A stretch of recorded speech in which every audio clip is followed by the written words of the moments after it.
Hello.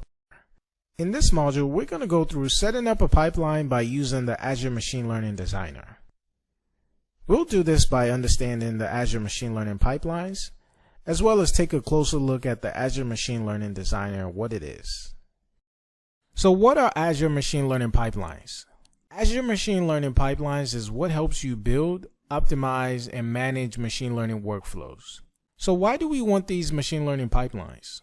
Well, we want them because it simplifies the ML process. It also speeds up the process as well by having the ability and flexibility to repeat the ML process. And this leads to having capabilities like versioning and tracking. We can also leverage the machine learning process to maintain things like quality assurance and cost control within the models that the pipeline produces. So what steps can you expect in a machine learning pipeline? In a machine learning pipeline, you can expect to take the model from its beginning stages to a final solution that can be used in production.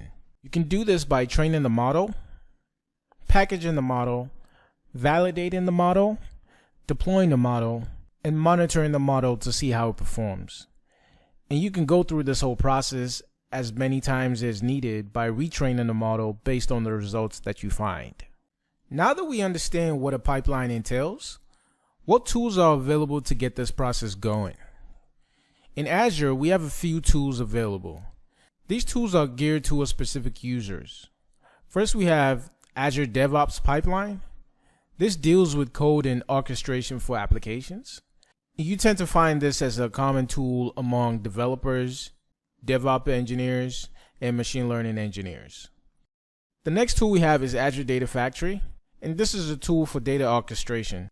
You'll find this tool common among data engineers and database administrators.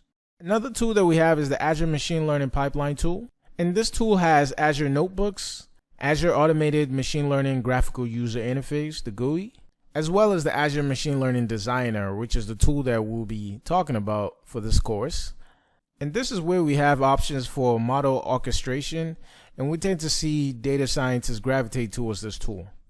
Each of these tools are useful in creating an Azure pipeline, but as you probably guessed, our tool of choice is the Azure Machine Learning Pipeline using the Azure Machine Learning Designer for this course. Before we go into Azure Machine Learning Designer, let's first go through a quick definition of what Azure Machine Learning is. Azure Machine Learning is a cloud-based environment used to train, deploy, automate, manage, and track Azure Machine Learning models. It also comes with something called the Azure Machine Learning Studio, and you can access it by going into ml.azure.com.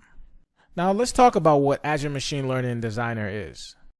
It's a drag and drop option to build your machine learning experiments and deploy the pipelines. There are a few components that make up the Azure Machine Learning Designer. First, you have the pipeline, which we've already talked about. You also have the dataset, module, compute, deployment, as well as the publication. So what does each of these mean? The pipeline consists of the dataset as well as the analytical modules. Starting with the dataset are just several data samples that will be used in the experiment, and we have a whole module talking through data ingestion.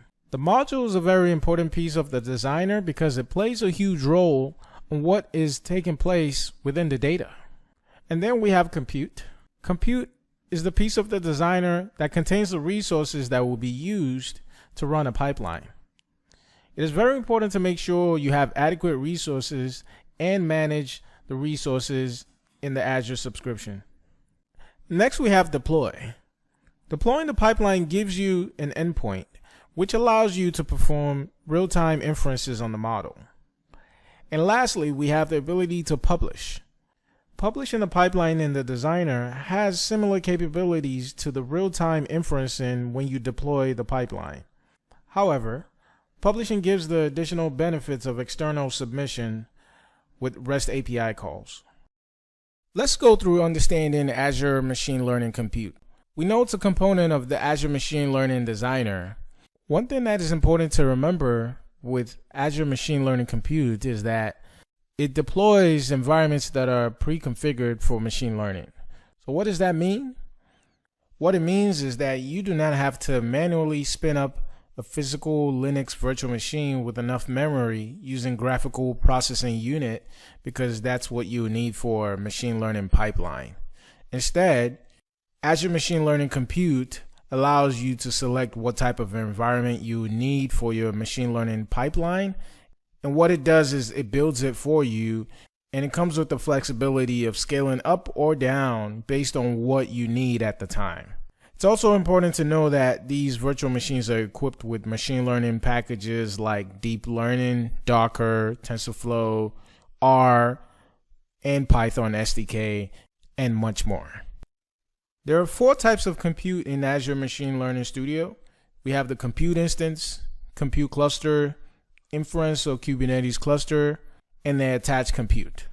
Compute instance is typically used in Azure Machine Learning development, especially if you're interested in using Azure Machine Learning notebooks like Jupyter Notebooks or RStudio or Visual Code, or just using the terminal.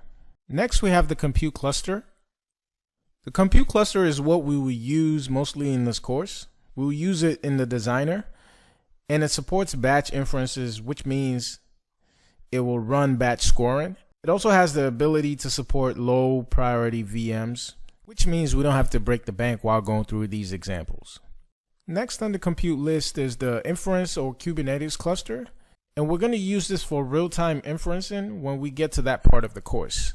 Attached compute gives you the option of bringing in your own compute from your local computer, Azure Databricks, HD Insights, your data lake environment, and much more. Another way to look at the different types of compute is by breaking them down into testing and production. For testing or developing your models, you want to use the Azure Machine Learning Compute instances. For production level model training, you would want to use your Azure Machine Learning Compute clusters. And for production grade model deployment, you'll want to use your Azure Kubernetes or inference cluster. You also have the option to select different processor types within each of these compute types, like CPUs, GPUs, or FGAs, depending on which type you select. And these are all important to specify depending on the machine learning workload you are running. So what are the benefits to using compute inside of Azure ML? There are quite a few benefits, and as we mentioned before, there are quite a few different types of compute. So what I'm going to do is try to gear the benefits that we have here towards the compute that we're going to be using mainly inside of this course. And the compute that we're going to be using, like I mentioned before, is the Azure Compute Cluster. And some of the benefits to this is that you can have single or multiple node clusters. So you have the option to scale up or scale down in terms of that. Using compute gives you the ability to deploy targets for predictive services that use your trained models. You also have the ability to specify your virtual machine priority. You can either choose dedicated or low priority. Having this option gives you the flexibility if you are trying to save cost or if you're trying to specify a dedicated resources to a specific pipeline. And lastly, you can leverage a range of high processors like CPUs and GPUs inside of your compute clusters.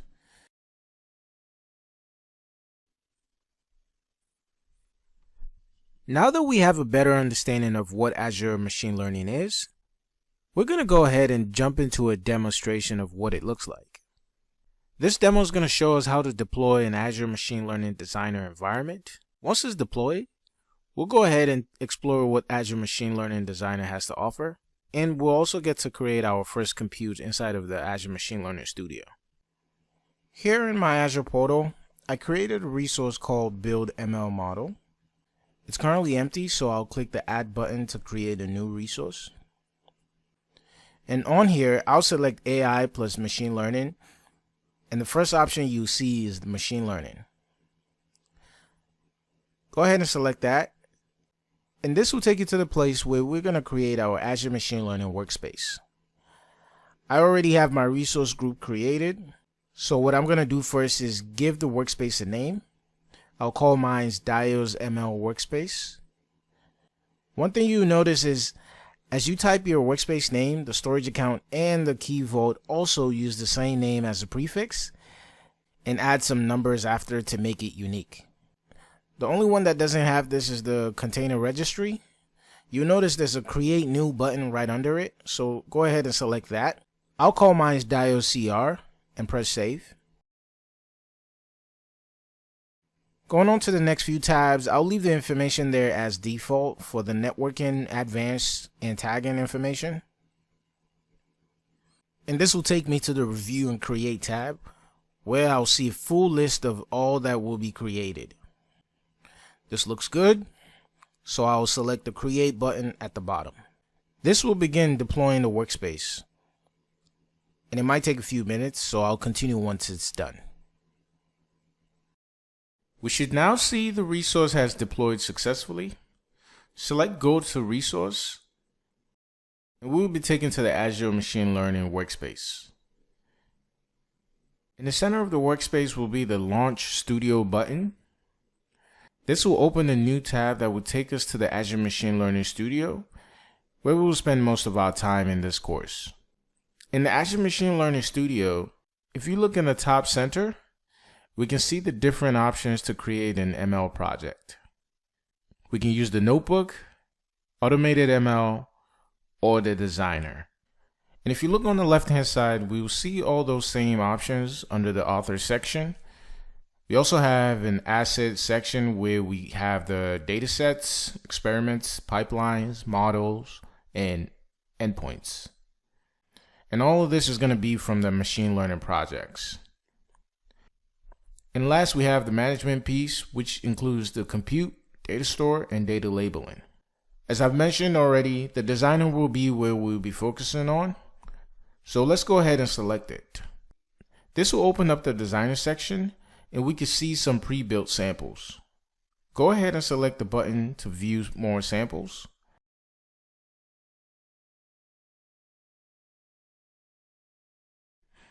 I'm going to select one of them to show an example of what to expect in the designer. You can close the settings tab for now. We'll talk about that shortly.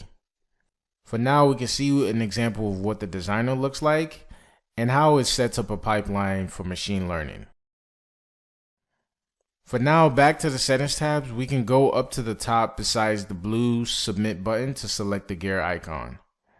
This will open the settings section. One thing that stands out right away is the warning sign saying we have no compute. So if I try to submit this sample design project, it would not run. So to create it, select the blue button that says select a compute target. We don't have an existing one, so we will select the create new.